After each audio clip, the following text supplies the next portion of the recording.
I was a meth addict for 10 years. I lost my first marriage due to the drugs. And then saying that I wasn't ever going to get back in a relationship like that again, I jumped right back into another relationship with a man that was even worse than my first marriage. He was a drug dealer. It ended up that way. You know, you never think it's going to go to where it is. You're just going to be an occasional user, and then you're every day. Then losing custody of my son, for me to finally realize that, you know, that wasn't where I needed to be.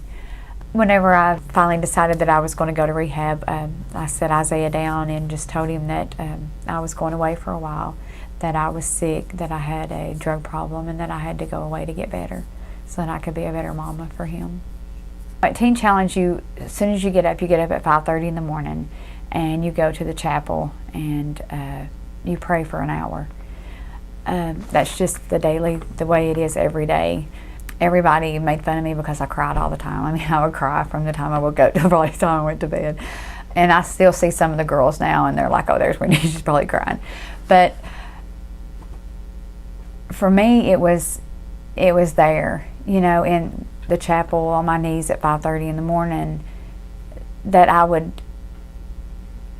really feel like God, and I, you know, would cry all the time, and everybody would, you know, try to console me.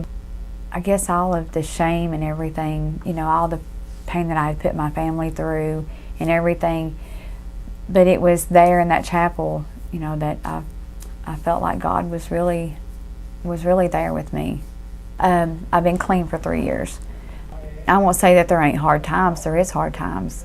You know, I have hard times with not being married, not having any relationship with anybody.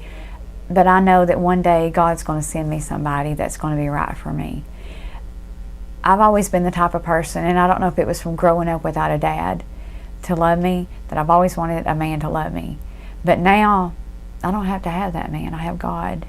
And I don't have the desire to have you know, if the guy asks me out, I'm like, I'm not going to go, because I want to make sure that it's a godly man, you know, a man that's going to teach my son the things my son needs to learn.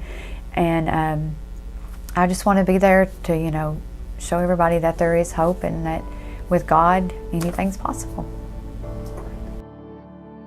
How great the love of Jesus Christ.